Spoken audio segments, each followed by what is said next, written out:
No parent expects to have a child with challenges. We all start out thinking everything about our family will be perfect.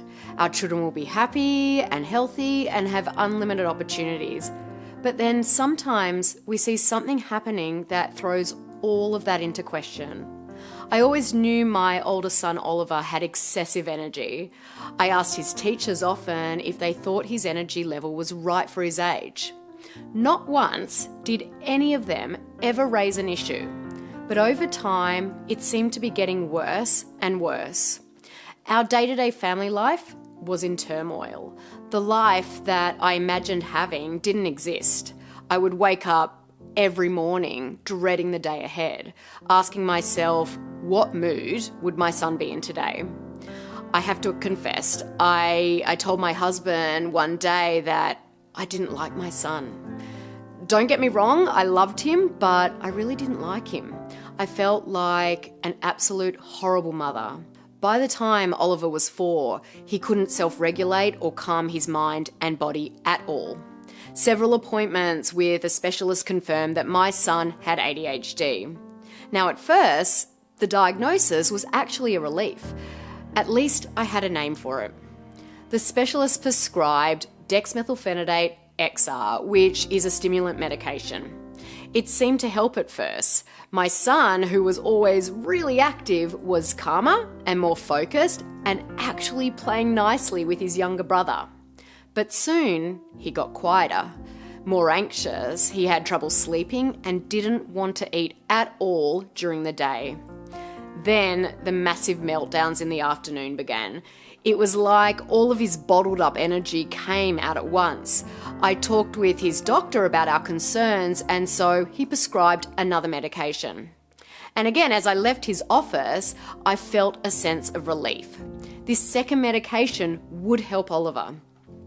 Over the next few months, the doses increased and the doctor added a third medication.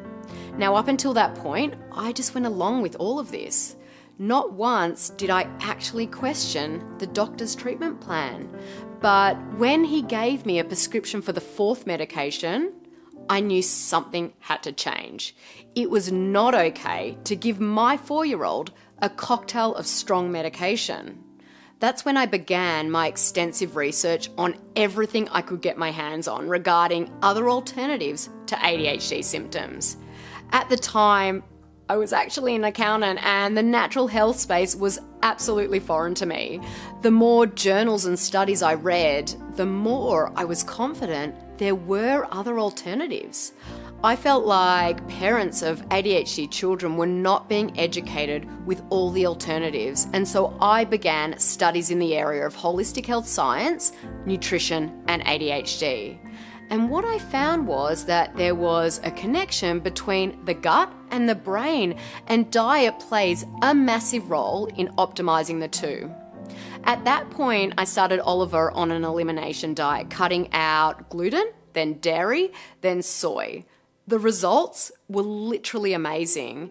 After about 2 weeks, he seemed like a completely different child, which fueled me even more to dive deeper, looking into the depths of his body through lab testing and identifying areas contributing to these symptoms and then targeting them. I'm now a board-certified holistic health and nutrition practitioner and the founder of the Soaring Child.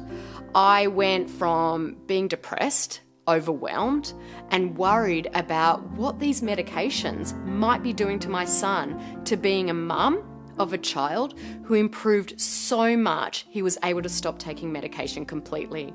And today he's 12 and absolutely thriving, and I want other parents to have the same experience. Not only have I experienced these amazing transformations in my own son and my own family, but I have also witnessed these life-changing results with thousands of other families that I have helped to date. I started this movement to inspire parents to see hope beyond their child's ADHD and to help them without strong medication thrive at home, at school, and in life, and to help their child soar.